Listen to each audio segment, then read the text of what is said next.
જય સ્વામિનારાયણ વિદ્યાર્થી મિત્રો, આપણે બે મુદ્દાઓ વિશે ઉત્પાદન ખર્ચનું જે વર્ગીકરણ છે એ ઉત્પાદન ખર્ચના વર્ગીકરણમાં આપણે બે મુદ્દાઓ જોયા. કયા કયા? સ્થિર ખર્ચ અને અસ્થિર ખર્ચ. સ્થિર ખર્ચનો અર્થ શું હતો? ઉત્પાદનના જે ખર્ચાઓ, ઉત્પાદન વધે તો ખર્ચ વધે નહીં, ઉત્પાદન ઘટે તો ખર્ચ ઘટે નહીં, ઉત્પાદન શૂન્ય થઈ જાય તો ખર્ચ પણ કેવો રહે? યથાવત. તો તેને ઉત્પાદનના કયા ખર્ચાઓ ગણાય? સ્થિર ખર્ચાઓ. સ્થિર ખર્ચને કોની સાથે સંબંધ નથી? ઉત્પાદન સાથે. ઓકે, ત્યારબાદ આપણે બીજો મુદ્દો જોયો તો અસ્થિર ખર્ચ. અસ્થિર ખર્ચ એટલે શું? કે ઉત્પાદનના જે ખર્ચાઓ, ઉત્પાદન વધતા ખર્ચ વધે છે, ઉત્પાદન ઘટતા ખર્ચ ઘટે છે, અને ઉત્પાદન શૂન્ય થઈ જાય તો ખર્ચ પણ કેવો થઈ જાય? શૂન્ય. તો તેને ઉત્પાદનના કયા ખર્ચાઓ જોઈએ? કયો ખર્ચ કહેવાય? અસ્થિર ખર્ચ. ઓકે, અસ્થિર ખર્ચને કોની સાથે સંબંધ છે? તો ઉત્પાદન સાથે. ઓકે, ત્યારબાદ હવે આપણે એના પછીનો ત્રીજો ટોપિક આપણે જોઈએ છીએ ઉત્પાદન ખર્ચના વર્ગીકરણનો ત્રીજો મુદ્દો. કયો? કુલ ખર્ચ. કુલ ખર્ચને આપણે TC એટલે કે ટોટલ કોસ્ટ તરીકે ઓળખીશું. શું? TC, total cost. હવે ઉત્પાદનનો જે કુલ ખર્ચ એ કુલ ઉત્પાદન અને કુલ ખર્ચ વચ્ચે કાર્ય કારણનો શું છે? સંબંધ છે. શું કીધું? કુલ ઉત્પાદન અને કુલ ખર્ચ વચ્ચે કયો સંબંધ છે? કાર્ય કારણનો સંબંધ છે. કેમ? તો કે જો કુલ ઉત્પાદન વધશે, ઉત્પાદન 500 એકમ હતું ત્યારે ખર્ચ 5000 હતો. કુલ ઉત્પાદન વધ્યું 600 થયું ત્યારે ખર્ચ કેટલો થયો? 6000. કેટલો થયો? 6000 તેનો ખર્ચ થયો. તો એક એકમે જે ઉત્પાદન અને કુલ ખર્ચ વચ્ચે કયો સંબંધ છે? કાર્ય કારણનો સંબંધ છે. ઓકે, ત્યારબાદ હવે કુલ ઉત્પાદન વધુ તો કુલ ખર્ચ પણ વધારે હોય. હમણાં જોયું આપણે ઉત્પાદન વધુ 500 એકમ હતું ત્યારે ખર્ચ કેટલો હતો? 5000. ઉત્પાદન વધ્યું 600 થયું, ખર્ચ કેટલો થયો? 6000. ઉત્પાદન 700 એકમ થયું, ખર્ચ કેટલો થયો? 7000.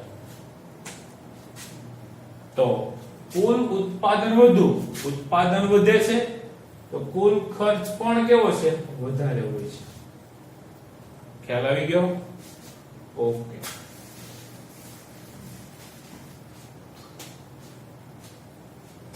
હવે તેનો અર્થ જોઈએ.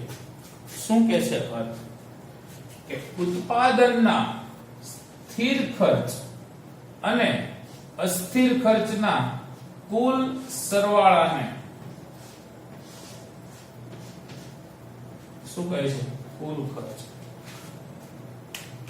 ઉત્પાદનના સ્થિર ખર્ચાઓ અને અસ્થિર ખર્ચાઓ આ બંનેના સરવાળાને શું કહે છે? કુલ સરવાળાને શું કહે છે? કુલ ખર્ચ. તો આપણે સ્થિર ખર્ચાઓ અને અસ્થિર ખર્ચાઓ આના વિશે આપણે સમજ જોઈ. હવે તમે આને કુલ સ્થિર ખર્ચ કહો કે ખાલી સ્થિર ખર્ચ કહો કે બંને સરખું? ખ્યાલ આવી ગયો? કુલ અસ્થિર ખર્ચ કહો કે કુલ અસ્થિર ખર્ચ કહો બંને સરખું? તો કુલ સ્થિર ખર્ચ અને અસ્થિર ખર્ચ. સ્થિર ખર્ચનો પણ અર્થ જોયો આના આગળના મુદ્દામાં, અસ્થિર ખર્ચનો પણ અર્થ જોયો આના આગળના સવાલમાં. તો બંનેનો કુલ સરવાળો કીધો તો કુલ સરવાળાને શું કહે છે? કુલ ખર્ચ. તો સૂત્ર આ રીતે લખી શકીએ, કુલ ખર્ચ બરાબર સ્થિર ખર્ચ પ્લસ અસ્થિર ખર્ચ. શું કીધું? કુલ ખર્ચ બરાબર સ્થિર ખર્ચ પ્લસ અસ્થિર ખર્ચ. તો આને આપણે અંગ્રેજીમાં લખવું હોય તો કુલ ખર્ચને આપણે શું નામ આપ્યું હતું? ટીસી. શું નામ આપ્યું હતું? ટીસી. ટીસી એટલે ટોટલ કોસ્ટ. ત્યારબાદ સ્થિર ખર્ચ એટલે એફસી. તમે આને ટીએફસી પણ તરીકે ટીએફસી તરીકે પણ ઓળખી શકશો. જ્યારે અસ્થિર ખર્ચને ટીવીસી અથવા તમે વીસી પણ કહો અને એફસી કહો, આ બંનેનો સરવાળો એટલે ટીસી. હવે આના ઉદાહરણ પૂછે તો તમે બંનેના ઉદાહરણ લખી શકો. ખરું, જમીન ભાડું, મકાન ભાડું, વીજળી બિલ છે, કાયમી કે દૈનિક કર્મચારીઓનો પગાર, કાચા માલની ખરીદી વગેરે જેવી વસ્તુઓ પાછળ થતો ખર્ચાઓ એટલે કુલ ખર્ચાઓ. બરોબર. હવે આપણે કાલ્પનિક આજે અનુસૂચિ આને આપણે આગળ જોઈ લીધો.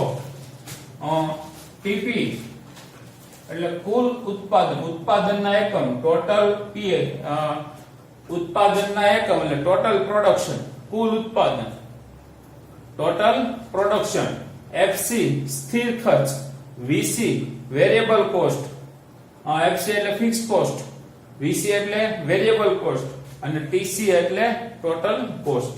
હવે આપણે આ જે અનુસૂચિ છે એ આગળના સવાલ હતી એ બંનેની ભેગી કરી નાખી, સ્થિર ખર્ચ અને અસ્થિર ખર્ચ. હવે ટીસી મેળવવું હોય તો સ્થિર ખર્ચ પ્લસ અસ્થિર ખર્ચ નો સરવાળો એટલે સ્થિર ખર્ચ પ્લસ અસ્થિર ખર્ચ બરાબર એટલે એફસી પ્લસ વીસી બરાબર ટીસી. ખ્યાલ આવી ગયો? તો 500 જ્યારે ઉત્પાદન શૂન્ય હોય ત્યારે સ્થિર ખર્ચ કેવો રહે છે? સ્થિર જ રહે છે. ઉત્પાદન વધીને 1 થાય ત્યારે સ્થિર ખર્ચ કેટલો છે? 500.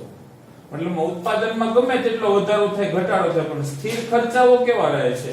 સ્થિર જ રહે છે. કોઈ પણ પ્રકારનો ફેરફાર થતો નથી. તો હવે વીસી એટલે વેરિયેબલ કોસ્ટમાં શું થતું હતું કે ઉત્પાદન વધે છે તો ખર્ચમાં પણ વધારો થાય છે અને ઉત્પાદન ઘટે છે તો ખર્ચમાં પણ શું થાય છે? ઘટાડો. તો શૂન્ય હોય ત્યારે વીસી કેટલો? શૂન્ય. કારણ કે ઉત્પાદન શૂન્ય ત્યારે ખર્ચાઓ લાગતા નથી. ઉત્પાદન 1 એકમ થાય તો ખર્ચ કેટલો? 150. એ ઉત્પાદન વધતું જાય છે તો વીસી અસ્થિર ખર્ચમાં પણ સતત શું થાય છે? વધારો. તો હવે ટીસી મેળવવું હોય તો સ્થિર ખર્ચ પ્લસ અસ્થિર ખર્ચ બરાબર કુલ ખર્ચ. 500 પ્લસ 0 એટલે 500, 500 પ્લસ 150 એટલે 650, 500 પ્લસ 200 એટલે 700, 500 પ્લસ 240 740, 500 પ્લસ 300 800, 500 પ્લસ 360 860. તો હવે આ અનુસૂચિ ઉપરથી આપણે આકૃતિ જોવાના છીએ. બરોબર. હવે આકૃતિ જોઈ હોય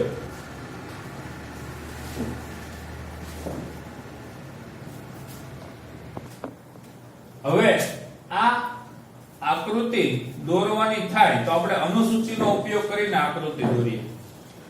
અસ્થિર ખર્ચ, સ્થિર ખર્ચ અને કુલ ખર્ચની રેખા આપણે ત્રણેયને એક જ આકૃતિમાં દર્શાવવાની છે. જેમ તમે સ્થિર અને અસ્થિરની આકૃતિ દોરી હતી એ સેમ આકૃતિ દોરવાની પણ એક જ આકૃતિમાં બંનેનો સમાવેશ કરવાનો અને પ્લસ આપણે કુલ ખર્ચ દોરીએ છીએ એટલે ત્રણેયનો સમાવેશ થશે. ખ્યાલ આવી ગયો? તો હવે જોઈએ આપણે ઓએક્સ ધરી પર ટીપી એટલે ઉત્પાદનના એકમ, ઓવાય ધરી પર આપણે ત્રણેય દર્શાવી છે એટલે ખાલી શું લખ્યું? ખર્ચ શેમાં? રૂપિયામાં. હવે એફસી દર્શાવીએ ઉત્પાદન શૂન્ય હોય ત્યારે એફસી કેટલો? 500. ઉત્પાદન 1 થાય ત્યારે પણ કેટલો? 500.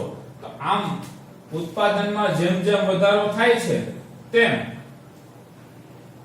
સ્થિર ખર્ચ કેવો રહે છે? સ્થિર જ રહે છે. કેવો રહે છે?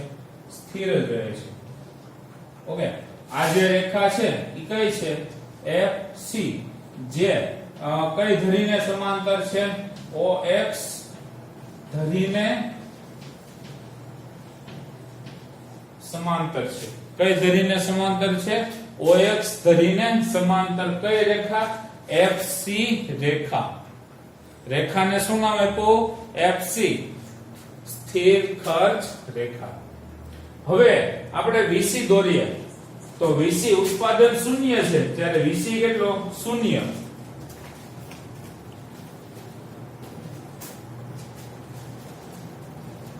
ઉત્પાદન વધીને 1 થાય ત્યારે VC કેટલો? 150. 2 200, 3 240, 4 300, 5 860. ઓકે, આ રીતે હવે આપણે VC ની રેખા દર્શાવી દઈએ.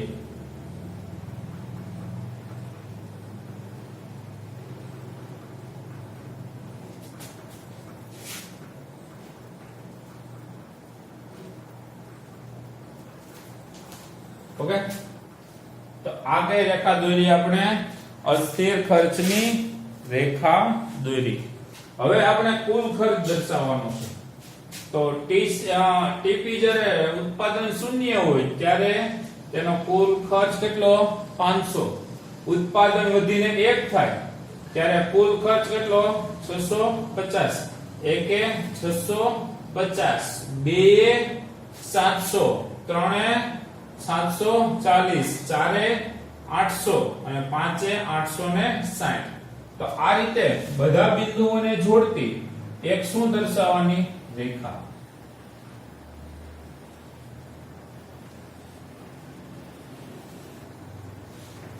જેને શું નામ આપશું આપણે? TC.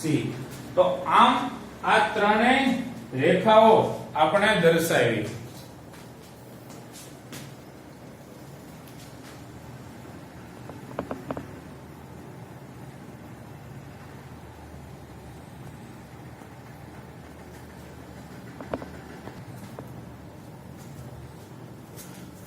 હવે આપણે સમજૂતી જોઈએ. પહેલો મુદ્દો કયો આવશે? OX ધરી OY ધરી.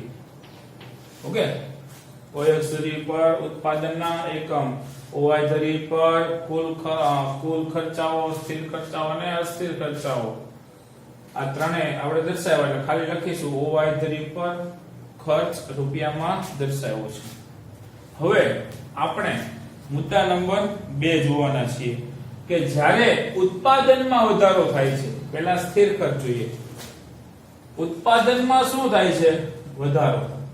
ત્યારે સ્થિર ખર્ચાઓ સ્થિર જ રહે છે. ઉત્પાદન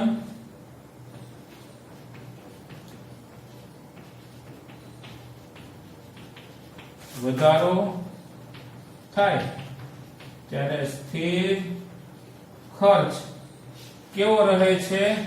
સ્થિર જ રહે છે. 500 રૂપિયા સ્થિર જ રહે છે, યથાવત જ રહે છે. પરંતુ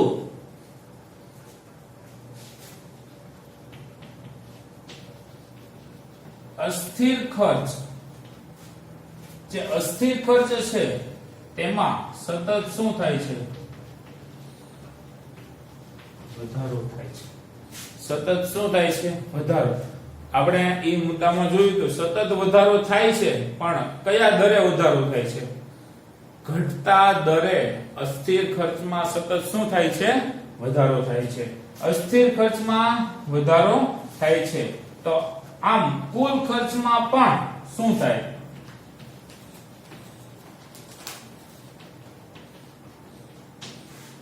તો અસ્થિર ખર્ચમાં જેટલો જ વધારો થાય છે તે જ રીતના કુલ ખર્ચમાં પણ સતત શું થાય છે? વધારો. સતત શું થાય છે? વધારો. હવે જોઈએ તો આપણે આજે સ્થિર ખર્ચની રેખા મળી, OX ધરીને કેવી મળી? સમાંતર. OX ધરીને સ્થિર ખર્ચની રેખા કેવી મળી? સમાંતર મળી. હવે તો કે અસ્થિર ખર્ચની રેખામાં જેટલો વધારો થાય છે